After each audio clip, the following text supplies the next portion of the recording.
అసెంబ్లీలో అధికార పార్టీగా అడుగు పెట్టాలి అంటే 36 స్థానాలు మ్యాజిక్ ఫిగర్ క్రాస్ చేసింది. ఈ ట్రెండ్స్ కంటిన్యూ అయితే ఢిల్లీ పీఠం బీజేపీ చేజిక్కించుకునే అవకాశాలే ఉన్నాయి. 37 చోట్ల బీజేపీ ఆధిక్యతను సాధిస్తుంది. అంటే పోస్టల్ బ్యాలెట్ లో అధికారానికి కావాల్సిన ఫిగర్ ని అధికారానికి కావాల్సిన స్థానాల్లో బీజేపీ ఆధిక్యతను కొనసాగిస్తూ ఉంది. ఇది పోస్టల్ బ్యాలెట్. సహజంగా ఎక్కడైనా ఉద్యోగుల అభిప్రాయమే అక్కడ టోటల్ ప్రజాభిప్రాయంగా కనిపిస్తూ ఉంటుంది. ఇక్కడ బీజేపీ 37 స్థానాల్లో కమల వికాసం మనకి కనిపిస్తుంది. ఢిల్లీలో కమల వికాసం కనిపిస్తుంది. ఈసారి ఢిల్లీలోను కేంద్రంలోను అధికారంలో ఉన్న పార్టీగా బీజేపీ అవతరించబోయే అవకాశం ఉందని చర్చ జరుగుతుంది. 37 స్థానాల్లో బీజేపీ అధికారంలో ఉంది. కాంగ్రెస్ ఒక్క చోట మాత్రమే అధికారంలో ఉంది. ఇంకా 11 నియోజకవర్గాల ఫలితాలు రావాలి. 11 నియోజకవర్గాల ఫలితాలు వచ్చేసరికి మ్యాజిక్ ఫిగర్ లో ఎటువంటి మార్పులు వస్తాయి, ఆయా పార్టీల లీడ్లు ఎటువంటి మార్పు. 26 ఆమ్ ఆద్మీ పార్టీ 64 స్థానాల ఫలితాలు ఇవి. ఇక కేవలం 6 స్థానాల ఫలితాలు రావాలి. ప్రస్తుతం ఆమ్ ఆద్మీ పార్టీ 26 స్థానాల్లో లీడ్ లో ఉంటే బీజేపీ 37 స్థానాలు పూర్తి సంపూర్ణ మెజార్టీ లీడ్ లో బీజేపీ కనిపిస్తూ ఉంది. బీజేపీ అందరికంటే వేగంగా దూసుకుపోతుంది. ఆర్టీవీ అందరికంటే వేగంగా కౌంటింగ్ ప్రక్రియ ఏర్పాట్ల దగ్గర నుంచి అందరికంటే వేగంగా ఫలితాలను మీకు అందిస్తోంది. బీజేపీ 37 చోట్ల లీడ్ లో ఉంది. అంటే మ్యాజిక్ ఫిగర్ ను దాటేసింది. ఈ ఫలితాలు ఇలాగే కొనసాగితే ఢిల్లీ పీఠం బీజేపీ కైవసం చేసుకునే అవకాశం ఉంది. ఎర్లీ ట్రెండ్స్ ఇవి పోస్టల్ బ్యాలెట్. ఢిల్లీలో ఉద్యోగుల మనోగతం. ఢిల్లీ ఉద్యోగులు కరావల్ నగర్ లో కపిల్ మిశ్రా ముందంజలో ఉన్నారు. బీజేపీ అభ్యర్థి కపిల్ మిశ్రా ముందంజలో ఉన్నారు. బీజేపీ మ్యాజిక్ ఫిగర్ ని దాటేసింది. ఆమ్ ఆద్మీ పార్టీకి ఇక్కడ బాధాకరం ఏంటి అంటే అరవింద్ కేజ్రీవాల్ వెనుకబడి ఉండటం, ఢిల్లీ ముఖ్యమంత్రి అతిషి వెనుకబడి ఉండటం, మనీష్ సిసోడియా కూడా వెనుకబడి ఉండటం. ఆమ్ ఆద్మీ పార్టీని పెద్ద ఎత్తున అవినీతి మరకలు అంటాయి. అవి బహుశా ఈ ఎన్నికల్లో ప్రభావాన్ని చూపే అవకాశం ఉంటుందనే చర్చ జరిగింది. ఇప్పుడు 37 స్థానాల్లో బీజేపీ ఆధిక్యతను కొనసాగిస్తోంది. అఫ్కోర్స్ ఇవి ఎర్లీ ట్రెండ్స్ అయినప్పటికీ ఇది పూర్తిగా ఉద్యోగుల అభిప్రాయం. ఉద్యోగులు మాత్రం బీజేపీని అధికారంలోకి రావాలని కోరుకున్నారు.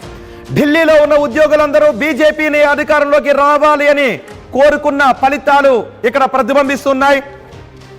ఆమ్ ఆద్మీ పార్టీకి కేవలం 26 స్థానాల్లో మాత్రమే ఢిల్లీ ఉద్యోగులు లీడ్ ఇచ్చారు.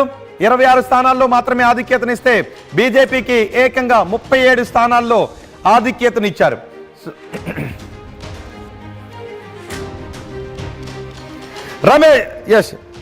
రమేష్ బీబీ మాట్లాడుతూ ఉన్నారు. బీజేపీ నేతగా కల్కాజీ నుంచి రమేష్ బిదూరి ముందంజలో ఉన్నారు. అతిషిపై ఆయన పోటీలో ఉన్నారు. కల్కాజీ నియోజకవర్గం నుంచి రమేష్ బిదూరి ప్రస్తుతం ముందంజలో ఉన్నారు.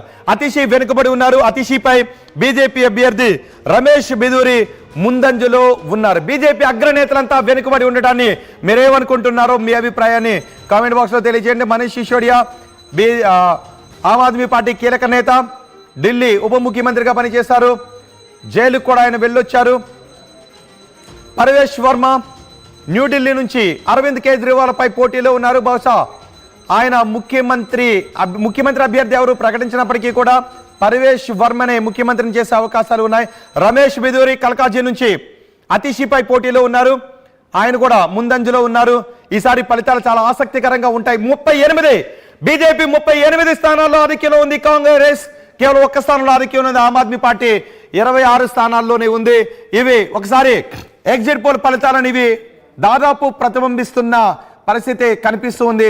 ఎగ్జిట్ పోల్ ఫలితాలు ఇక్కడ నిజమయ్యే అవకాశాలు కనిపిస్తూ ఉన్నాయి. ఈ ఫలితాలు ఆ ఫలితాలు ఒకసారి ఆర్టీవీ స్క్రీన్ పైన చూడండి. ఎందుకంటే ఈ సందర్భంలో ఖచ్చితంగా మన ఎగ్జిట్ పోల్ ఫలితాలను గుర్తు చేసుకోవాలి. ఎగ్జిట్ పోల్ ఫలితాల్లో ఏ ఫలితాలు అయితే ఎగ్జిట్ పోల్స్ అంచనాలు అయితే ఇచ్చాయో పీపుల్ ఇన్సైట్ బీజేపీ 39 స్థానాల్లో ఆధిక్యంలో ఉంది. 66 స్థానాల ఫలితాలు ఇవి. 66 స్థానాల్లో ఉద్యోగుల మనోగతం ఇది. ఇక 4 స్థానాల ఫలితాలు రావాలి. ఇప్పటి వరకు వచ్చిన ట్రెండ్స్ మనం చూస్తే 39 స్థానాల్లో బీజేపీ ఆధిక్యంలో ఉంటే ఆమ్ ఆద్మీ పార్టీ కేవలం 26 స్థానాల దగ్గర ఆగిపోయింది. కాంగ్రెస్ 1 స్థానంలో ఉంది. మరి ఈ 4 స్థానాల్లో ఆధిక్యం ఎవరు వైపు ఉంటుందో చూద్దాం. మీరేమనుకుంటున్నారు?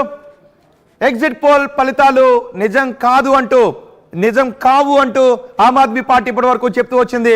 మరి ఆమ్ ఆద్మీ పార్టీ వైపు ఉద్యోగస్తులు ఇంత కోపంతో ఉండటానికి కారణం ఏంటి? అంటే కోపంతో ఉన్నారనుకోవాలా, లేదా బీజేపీ బడ్జెట్లో ఉద్యోగస్తులకు ఇచ్చిన ట్యాక్స్ ఎగ్జంప్షన్ని ఇక్కడ ప్రతిఫలిస్తోందని అనుకోవాలా? 12 లక్షల రూపాయల వరకు ఇన్కమ్ ట్యాక్స్ వెసులుబాటును కల్పించింది. సో ఇది ఇక్కడ ఢిల్లీ ఫలితాల్లో